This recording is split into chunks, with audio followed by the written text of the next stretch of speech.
حضرت امام حسین تشریف لائے، بچوں سمیت آئے۔ ہور بن یزید ایک شخص تھا، ہور بن یزید بچے ساتھ ہو، صحرا کا علاقہ ہو، تپتی ہوئی ریت ہو، اتنے کٹھن اور سخت حالات، چاروں جانب موت ہی موت، دور دور تک اپنوں کا نام و نشان کوئی نہیں، اور اکیلے فیصلہ کرنے والے امام حسین، باقی سارے بچے ہیں یا عورتیں، سارے بڑے اکیلے۔ 19 لوگوں کو ایک بار میں حضرت ایسے ہی تماشا بنا دیا ہے۔ مظلوم تھے وہ تو رو رہے تھے، ہر مقرر یہ کہہ رہا ہے کہ وہ تو بار بار کہ ابا پانی مل جائے، پانی آ جائے، ترس گئے۔ خدا کا خوف کرو، یہ دلیر لوگ تھے، ان کی باتیں آج بھی پڑھ کے دلیری پیدا ہوتی ہے، دلیری پیدا ہوتی۔ ایک ہاتھ کٹا، دوسرے پہ مشکیزہ، وہ بھی کٹا۔ دیکھ لو میں پس منظر پہ ہوں ابھی تک، میں بتا رہا ہوں کہ جہاد کس کے خلاف تھا؟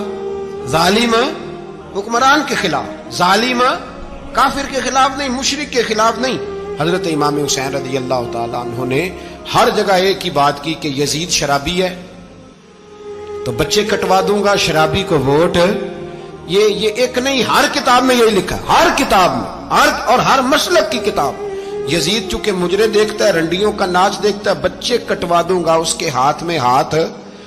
امام حسین نے فرمایا چونکہ اللہ کی حدوں کو توڑتا ہے، حقوق اللہ پامال کرتا ہے، حدود اللہ، بچے کٹوا دوں گا لیکن اس کے ہاتھ میں ہاتھ۔ سارا دن خود مجرا دیکھنا اور 10 محرم کو 2 دیگیں پکا کے حسینی بن جانا، سارا سال خود گند مند کرنا، شرابیوں کے ساتھ رہنا، اور 10 محرم کو 2 آنسو بہا کے یاد رکھنا۔ میں ہمیشہ کہتا ہوں، پھر کہہ رہا ہوں، جس کے موبائل میں گندے گانے ہیں، گند دیکھتا ہے، شرابی کبابی کا سپورٹر ہے، ووٹر ہے، یا مجرے دیکھتا ہے، آتا جاتا ہے، وہ یاد رکھے قیامت میں امام حسین کا ہاتھ ہوگا، اس کا گریبان ہوگا۔ ہم سے نہ رقم ہوں گے قصید یزید کے، ہم لوگ تو حسین کے سیرت نگار۔ حضرت ابھی ہم تو چاہتے ہیں امت اکٹھی ہو جائے، لیکن جو بندہ نبی پاک کی ماں کو دوزخی کہے، حضور کے باپ کو جہنمی کہے، یزید کو امیر المومنین کہے، اس کے ساتھ اتفاق رائے کر لیا جائے، یہ مذہب ہماری سمجھ میں نہیں آتا، بالکل نہیں آتا، قطعاً نہیں ہماری سمجھ میں آتا۔ کیسے اتحاد کر لیا جائے؟ یہاں تو میرے بھائی جو ہمارے ابا کا مخالف ہو، اس سے اتحاد نہیں ہوتا، اور جو نبی پاک کے والد کو دوزخی کہے، اس سے اتحاد ہو جائے۔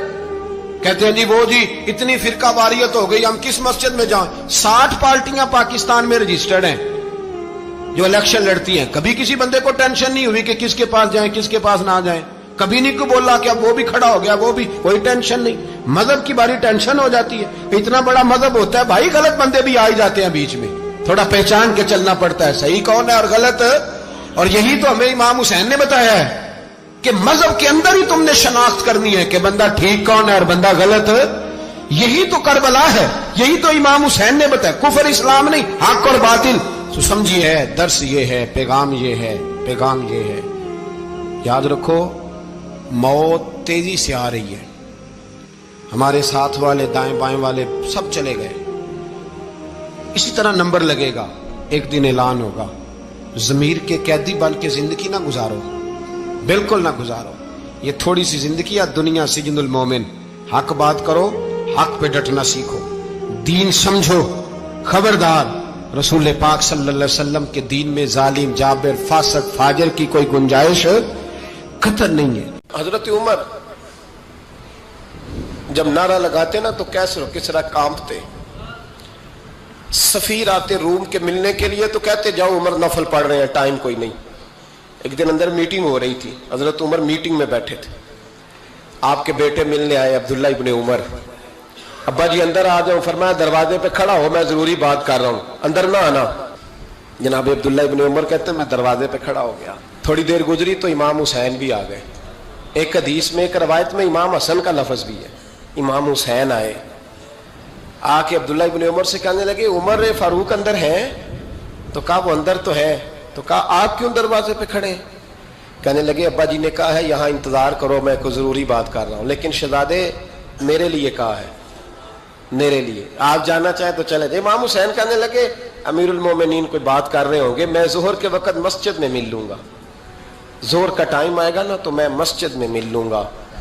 یہ کہہ کے چلے گئے۔ حضرت عمر باہر آئے تو حضرت عبداللہ ابن عمر سے کہا کہ کوئی آیا تو نہیں؟ عرض کی حضور حسین ابن علی آئے۔ حسین ابن علی. تو کہا اندر کیوں نہیں بھیجا؟ کہا میں نے کہا تھا بے شک چلے جائیں، لیکن وہ کہہ رہے تھے کہ میں ظہر کے وقت مسجد میں مل لوں گا. تو سیدنا عمر فاروق فرمانے لگے عبداللہ تجھے تیری ماں روئے، حسین کو کیوں واپس بھیجا؟ پھر عمر، دنیا داروں کے سامنے ڈٹنا، کھڑا ہونا عمر پہ ختم ہے، لیکن جو اندر کی بات ہے نا، روح کی، جو عقیدت کی بات ہے، جو وفا کا رشتہ ہے، اس کو کون سمجھے؟ یہ جو روح کی مجبوریاں ہیں، یہ جو وفا کی مجبوریاں ہیں، اسے لوگ کیا سمجھیں؟ انہیں کیا پتا کہ مرشد کے بیٹے کے پیر چومنے میں حسن کیا ہوتا ہے؟ انہیں کیا پتا کہ جب استاد کا بیٹا گھر میں آتا ہے تو دل کرتا ہے مکان بیچ کے اسے دے دیں، اس کے باپ کی نیکیاں بڑی ہیں. جناب عمر فاروق دوڑے گئے، امام حسین کے دروازے پہ دستک دی. امام حسین باہر رکھا، شہزادے یار ملنے آئے تھے، بغیر ملے کیوں آ گئے؟ عرض کی کہ آپ مصروف تھے، آپ کے اپنے بیٹے بھی دروازے پہ کھڑے تھے، تو میں واپس آ گیا. امام حسین کہتے ہیں عمر جذبات میں آ گئے، سر سے پگڑی گر گئی، کہنے لگے حسین میرے بیٹے کا اور حسین کا کیا مقابلہ؟ کیا اس کی ماں کا نام فاطمہ الزہرا ہے؟ کیا اس کی نانی کا نام خدیجہ الکبریٰ ہے؟ کیا اس کے نانے کا نام محمد مصطفیٰ ہے؟ اور پھر سر سے پگڑی اتری تھی، اپنے بال زور سے پکڑ لیے، کہنے لگے حسین میں نا مکے میں اونٹ چرایا کرتا تھا اور ڈنڈوں سے مار کھاتا تھا اپنے باپ سے. یہ جو آج ساری دنیا میں عمر کے نعرے لگتے ہیں، یہ تیرے نانے کا صدقہ ہے. شہزادے میری وفا اور میری وفا میں جب تیرا دل کرے نا دوڑ کے آ جایا کر. عمر تو لوگ، ایک دن امام حسین نے آگے نا جناب فاروق اعظم سے کہا، خطبہ دے رہے تھے بچوں کی طبیعت شروع میں، پتہ نہیں کیا بات آئی امام حسین کے دل میں، کہنے لگے عمر نیچے اترو، یہ میرے نانا کا ممبر ہے. تو حضرت سیدنا عمر، سنو کبھی میرا بھی بچہ آ جائے تو میں کہتا ہوں اس کو پکڑو یار، بچوں کو تو نہیں نا جمعوں میں مطلب ذکر کیا جائے، اترنا میرے نانے کا ممبر ہے. جناب عمر اتر کے نیچے کھڑے ہو گئے، تو کہا جا کے اپنے نانے کے ممبر پہ بیٹھ. تو حضرت عمر رو پڑے، کہنے لگے شہزادے میرے نانے کا ممبر ہی کوئی نہیں ہے ہی نہیں، یہ ممبر یہ مصلی یہ تیرے نانے کی شان ہے، میرے نانے کا کوئی ممبر نہیں، تیرے ہی نانے کا ممبر ہے. تھوڑی دیر کھڑے رہے تو امام حسین کہنے لگے اچھا کوئی نہیں آپ کے نانے کا ممبر کا نہیں؟ کہا چلو پھر میرے نانے کے ممبر پہ بیٹھ جاؤ، چلو خیر ہے. کوئی نہیں آپ کے نانے کا؟ کہا نہیں. تو کہا کوئی نہیں پھر میرے نانے کے. جب حضرت عمر بیٹھے تو بڑا شاندار جملہ کہا، فرمانے لگے میں ممبر پر مرضی سے نہیں بیٹھا تھا، مجھے ابو بکر نے بٹھایا تھا، اور پھر حسین کے کہنے پہ میں اترا ہوں، اب مجھے حسین نے بٹھایا ہے، اب کسی کی جرت ہے تو عمر کو اتار کے دکھائے، اب میں حسین کا تیری نسل پاک میں. یار کتنی بے شرمی کی بات ہے، لوگ امام حسین کو باغی کہے. حضور کا وصال ہوا نا تو امام حسن اور امام حسین کی عمریں ابھی 7-8 سال 9 سال کے بیچ تھیں. تو حضرت مولا علی شیر خدا رضی اللہ تعالیٰ عنہ کے ساتھ امام حسن آئے مسجد میں، تو ممبر پہ بیٹھے ہوئے دیکھا حضرت ابوبکر صدیق کو، تو کہنے لگے نیچے اترنا میرے نانا کا ممبر ہے. بچوں کو بڑی پہچان ہوتی ہے نا ابا کے کپڑوں کی، سے پتہ ہوتا ہے کہ یہ میرے نانا کا ہے، یہ میرے نیچے اترو یہ ممبر میرے نانا کا ہے. تو حضرت علی المرتضیٰ نے جلدی سے پکڑا اور پکڑ کے فرمایا دادا حسین حسن یہ کیا کہہ رہے ہو؟ اب دیکھیں نا بچہ یہاں کسی کا شور کرے تو میں آپ کو جمعہ چھوڑ کے بچے کی تھوڑی سنوں گا، میں کہوں گا کہ بھائی ٹھیک ہو گیا بچے کو لے جاؤ ذرا اسے پیچھے کرو، جمعے کے بعد بات کرتے ہیں. لیکن وہ تھے نا رسول اللہ کے نواسے، اور حضرت ابوبکر صدیق عظمت اور شان کو سمجھتے تھے. انہوں نے کہا نیچے اتریے میرے نانے کا ممبر ہے. تو حضرت صدیق ایک بار نیچے اتر کے کھڑے ہو گئے. تو ایک جملہ، باقی بزرگوں نے بھی بڑا کچھ لکھا ہے، پر یہاں ایک بات شاہ عبدالعزیز محدث دہلوی نے لکھی ہے. حضرت صدیق ایک بار رو پڑے، کہنے لگے حسن اگر ممبر تیرے نانا کا ہے تو ابوبکر بھی تو تیرے نانا کا ہی ہے نا، یہ کو باہر سے تو نہیں نہ آیا، یہ بھی تیرے نانا کا ہے. تو حضرت امام حسن ہنسنے لگے، فرمانے لگے ٹھیک ہو گیا بیٹھ جائے ممبر پہ پڑھائیں جمعہ. سمجھ آ گئی ہے بات کی، پڑھائیں جمعہ. آپ کی بات کی مجھے سمجھ آ گئی ہے کہ اگر ممبر نانا کا ہے تو ابوبکر بھی تو انہی کا ہے نا جناب صدیق اکبر. کہ نبی پاک علیہ السلام تشریف فرما ہیں، حضور کے صحابہ کی ایک جماعت بارگاہ میں بیٹھی ہے. حضرت صدیق اکبر بھی حضور کے بالکل قریب بیٹھے ہیں، وہ آج بھی حضور کے قریب ہی ہیں. قریب بیٹھے تو اچانک نہ محفل میں حضرت مولا علی شیر خدا تشریف لے آئے. باقی صحابہ بھی اٹھنا چاہ رہے تھے، کوشش ہو رہی تھی، لیکن پتہ ہے سب سے پہلے جگہ کم تھی. کو بندہ ذرا سرکتا یا جگہ بناتا تو جگہ بننا تھی. باقی بھی اٹھنا چاہ رہے تھے، لیکن سب سے پہلے حضرت صدیق اکبر اٹھے. حضرت مولا علی کا بازو پکڑ کے تھام کے حضور کے قریب بٹھایا، خود ذرا تھوڑے سے پیچھے ہو کے بیٹھ گئے. اب بولا نہیں کوئی، وہاں لوگ کم باتیں کرتے تھے، وہاں لوگ بولا ہے پائے نظر ہوش میں آ، یہ کوے نبی ہے. آنکھوں سے بھی چلنا یہاں بے ادبی ہے. لباں تے موراں لگیاں بولن دی جاچ بھول گئی، اوتھے زباناں تائیں کھولن دی جاچ بھول گئی. تے جا کے مدینے اتھرو میرے سوال بن گئے. حضور کی بارگاہ میں وہاں کو بندہ بات کرے، اللہ نے پہنچایا سرکار کے قدموں میں، صد شکر میں پھر آیا سرکار کے قدموں میں. کچھ لمحے سلامی کو ٹھہرا ہوں مواجہ پر، پھر مجھ کو ادب لایا، پھر مجھ کو ادب لایا سرکار کے قدموں میں. تو حضرت کسی نے گفتگو نہیں کی. حضرت صدیق اکبر نے بازو تھاما اور لا کر کے نا حضرت مولا علی کو حضور کے قریب بٹھایا اور خود سائیڈ پہ جا کے بیٹھ گئے. کوئی بولا نہیں، بات نہیں کی. تب ہم تو باتیں زیادہ کرتے ہیں نا. جا کے سائیڈ پہ بیٹھ گئے. اور کسی نے کیا تبصرہ کرنا تھا، نہ کسی کی جرت تھی، نہ کوئی کرنا چاہتا تھا، نہ کر سکتا تھا. تھوڑی دیر خاموشی رہی، پھر میرے کریم بولے اور حضور بول کے فرمانے لگے، دیکھا تم نے ابو بکر نے کیا کیا ہے؟ اور پھر حضور فرمانے لگے، عزت والا ہی کسی کی عزت کو پہچان سکتا ہے، فضل والے ہی اہل فضل کو پہچانا کرتے ہیں. میں ذمہ داری سے کہتا ہوں کہ مولا علی کی شان کو اگر سمجھ سکتے ہیں تو ابو بکر صدیق سمجھ سکتے ہیں، اور حضرت صدیق اکبر کا مقام اگر کوئی جان سکتا ہے تو مولا علی ہی جان سکتے ہیں. آج ہم ذکر کر رہے ہیں نا امام حسین کا. امام حسین رضی اللہ تعالیٰ عنہ، میرے جیسے بندے کی تو زبان نہیں اس قابل نہیں کہ ان کا نام لے سکے. کہاں سیدنا امام حسن اور کہاں سیدنا امام حسین اور کہاں ہم لوگ. ہماری حیثیت ہے، ہم تو یہ تو وہ لوگ ہیں جن کا نام ذریعہ نجات ہے، جن کا تذکرہ ذریعہ نجات ہے. یہ سارے اسی دریائے محبت کی نہریں ہیں جس کو مدینے والے محبوب نے اپنے دستے مبارک سے چلایا ہے. حضرت امام حسین رضی اللہ تعالیٰ یہ حضور کی اولاد پاک ہیں. پیروں کو نا تھوڑی مٹی لگ گئی، عمر جوانی کی تھی، داڑھی مبارک ساری سیاہ تھی، کالی تھی. حضرت ابو ہریرہ ان سے سالوں بڑے تھے، امیر المومنین فی الحدیث. حضرت ابو ہریرہ نے دیکھا کہ امام حسین کے مقدس قدموں کو مٹی لگ گئی. کسی سے بھی کہا جا سکتا تھا ذرا امام صاحب کی توجہ کرانا، یہ ذرا مٹی اتار دینا، لیکن حضرت ابو ہریرہ جھٹ سے اٹھے، اپنی پگڑی کھولی، اس کا پلو لیا اور حضرت امام حسین کے پیروں سے مٹی صاف کرنی شروع کر دی. کیوں کہ اہل فضل ہی کسی کی فضیلت کو جان سکتا، عزت والا ہی کسی کو عزت دیتا ہے. جس کے پاس وقار ہو. او میرے سنگیوں، لوگوں کی باتوں میں نہ آنا، یہ تمہیں الجھا دیں گے، یہ تمہیں تفریق میں ڈال دیں گے، یہ انتشار برپا کریں گے. یہ وہ حسین جماعت ہے جو حضور کے سامنے بیٹھا کرتی تھی. ان سے پیار کرنا، ان سے محبت کرنا.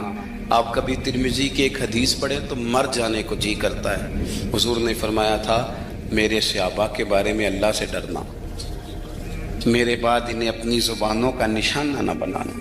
کاش کوئی ان جملوں کا درد سمجھ سکے.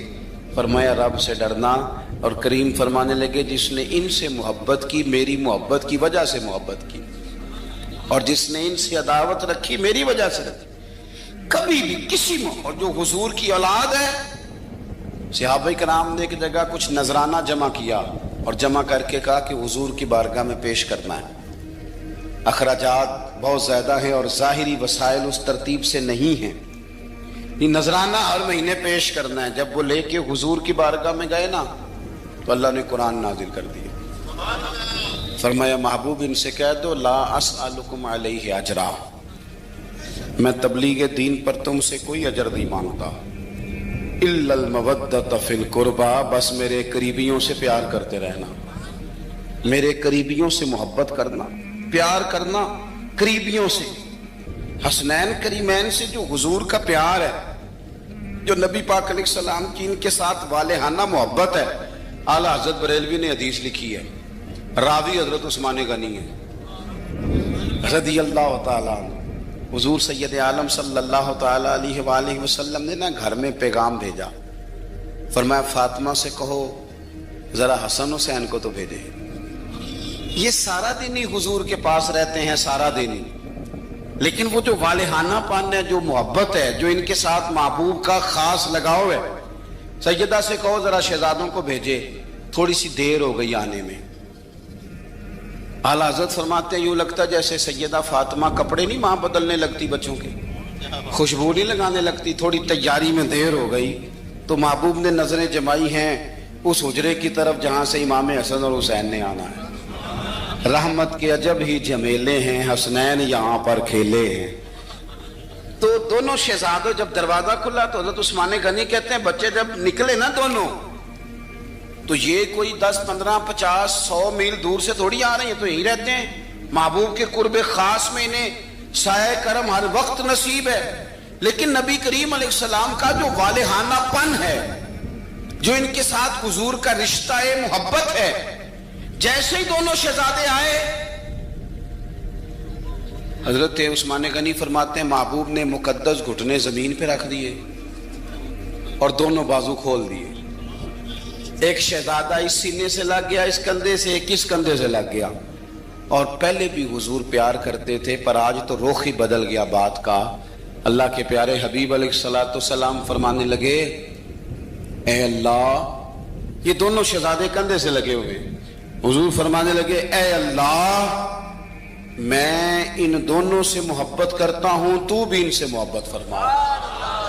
اور کہا اے اللہ جو جو میرے حسن حسین سے محبت کرے تو ان سب سے محبت فرما، تو ان سب سے پیار کر جو میرے حسنین سے پیار کرے۔ اللہ کے پیارے محبوب علیہ السلام کی محبت جب حضور کو، بھئی جس چیز کی طرف محبوب نے ایک دفعہ دیکھا ہے نا، وہ غار ثور میں حضور ایک دفعہ گئے ہیں، 3 دن قیام کیا ایک دفعہ گئے، تو ہمارا تو کئی بار جانے کو دل کرتا ہے۔ جہاں حضور تھوڑی دیر قیام فرمائیں اس جگہ سے پیار ہو جاتا ہے، اور جن شہزادوں سے حضور اس والہانہ انداز میں پیار کریں، ان کی محبت، ان کا پیار ہمارے دلوں میں ہونا چاہیے۔ ابن جوزی نے لکھا ہے سینکڑوں سال پہلے، آج کے کسی عالم کی بات بتاتا تو لوگ انکار کو، سینکڑوں سال، کہتے ہیں بلخ میں قحط پڑ گیا، لوگ ہجرت کر کے سمرقند آ گئے، ایک سیدوں کا خاندان بھی آیا، ایک ایسی خاتون بھی آئی جس کے ساتھ 3 بیٹیاں تھی، بیٹا بھی کوئی نہیں، خاوند فوت ہو گیا۔ مسجد کے ساتھ مہمان خانے بنے ہوتے تھے، وہاں اس نے بچوں کو ٹھہرایا اور نکلی سمرقند میں کہ کوئی آدمی مل جائے۔ تو وہ سیٹھ صاحب، چودھری صاحب کہنے لگے مجھے کیسے پتا چلے گا تو سید ہے، مجھے بتاؤ، کسی کو چوک میں کھڑا کر کے کہا جائے بتاؤ تو کون ہوتا ہے، اس شخص کا کیا اشر ہوتا ہے، کیا حال ہوتا ہے، کہا کیسے پتا چلے گا؟ تو سیدزادی نے اپنا پلو کھولا اور اپنے آنسو دونوں آنکھوں سے صاف کیے تو کہنے لگی اللہ تیرا بھلا کرے، میں ثابت نہیں کر سکتی کہ میں حضور کا خاندان، میرے پاس کوئی دلیل نہیں، میں نہیں بتا سکتی، چل ٹھیک ہے، چلی گئی۔ کسی نے بتایا کہ یہاں ایک یہودی بھی رہتا ہے، وہ بڑا سخی ہے، یا آتش پرست ہے، یا پارسی ہے کافر غیر، سخی بڑا ہے۔ اس کے پاس گئی، بیٹھی رہی، لوگ بیٹھے تھے، جب چلے گئے تو قریب گئی، کہنے لگی مجبور ہوں، پریشان ہوں، غریب نہیں ہوں۔ کہنے لگا بی بی تجھے کبھی دیکھا نہیں، سمرقند کی اتنی آبادی نہیں، میں سارے شہر، تو کون ہے؟ تو کہنے لگی تعارف نہ ہی پوچھے تو اچھا ہے۔ اس نے کہا چلو اگر پتہ چل جائے تو۔ کہنے لگی میں مسلمانوں کے نبی کی اولاد ہوں، مسلمانوں۔ اس نے کہا پیغمبر خدا کی اولاد؟ اٹھ کے کھڑا ہو گیا، بی بی کو ساتھ لیا، گھر گیا، کہنے لگا جو صاف ستھرا کمرہ ہے نا اسے پھر دھو ڈالو، ایک دفعہ پھر دھو ڈالو۔ کمرہ دھلایا، صاف کرایا، پھر کہنے لگا بی بی میرے برتن زیادہ صاف ستھرے نہیں، میں نئے نہ خرید کے لا دوں؟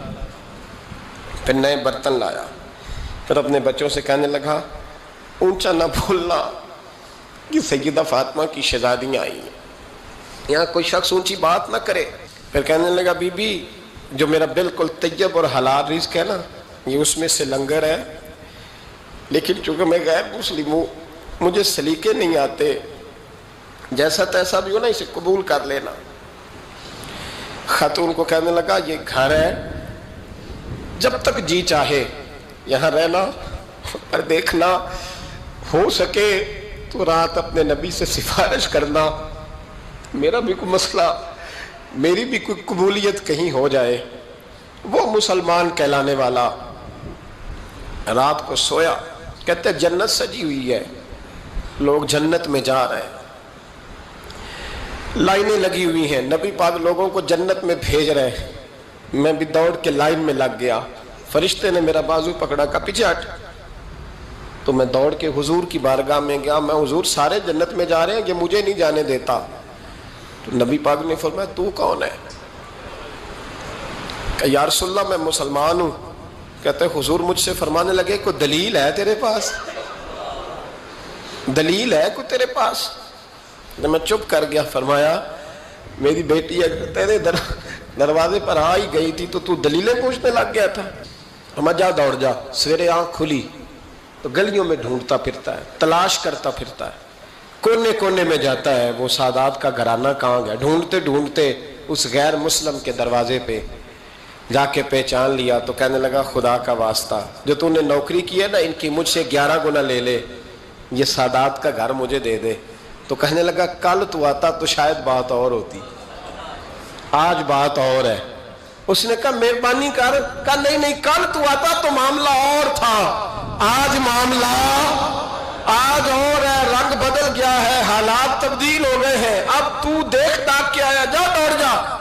کہنے لگا نہیں مہربانی کر دے دے، تو غیر مسلم ہے تیرا کیا تعلق؟ کہنے لگا چپ کر، غیر مسلم میں کل تک تھا، کل سے سجدوں سے پیار کیا ہے تو میرے حالات سنور گئے ہیں.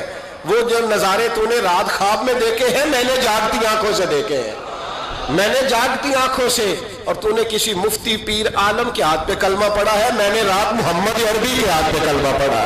اور نبی پاک نے فرمایا علی سے پیار کرنے والا مومن ہے، اور فرمایا بغض علی نفاق، جس کے سینے میں علی کا بغض ہو وہ منافق ہے، وہ منافق ہے. جس کو نبی پاک منافق کہے منافق ہے کہ نہیں؟ ذکر علی عبادہ، النظر الی وجہ علی عبادہ. فرمایا علی کا چہرہ دیکھنا بھی عبادت ہے اور ان کا ذکر کرتے رہنا بھی عبادت ہے. اسلام صرف اخلاقیات کا مذہب نہیں،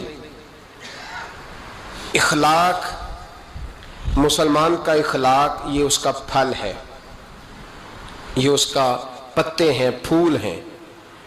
لیکن نبی پاک کی غلامی، حضور کی محبت، صحابہ اور اہل بیت کا احترام یہ ایمان کی جڑ ہے.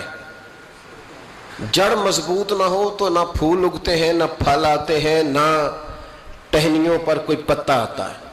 جڑ کا مضبوط ہونا بڑا ضروری ہے. ان محبتوں کا سینے میں اٹھنا، پہلا پہلو آج کے موضوع کا اس کو ذہن میں رکھیں. محبت کا جوش مارنا، محبت کا جوش مارنا، پیار کا بڑھنا، طبیعت میں ذوق پیدا ہونا، یہ ایمان کی علامت ہے.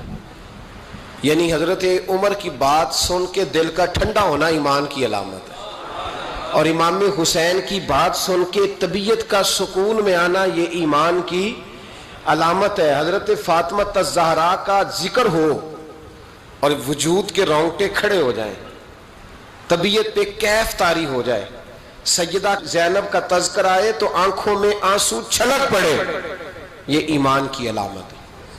انسان کے وجود پر اثر ہو. لیکن جو آدمی کچی کچی باتیں کرے، کمزور کمزور کمزور کمزور کہانیاں سنائے کہ نہیں جی وہ ٹھیک ہے، اہل بیت ہی اصل تھے، سارا کچھ وہی تھے، صحابہ بس وہ. بھائی جس آدمی کے پیچھے مولا علی نماز پڑھتے ہیں وہ بندہ تجھے قبول کیوں نہیں؟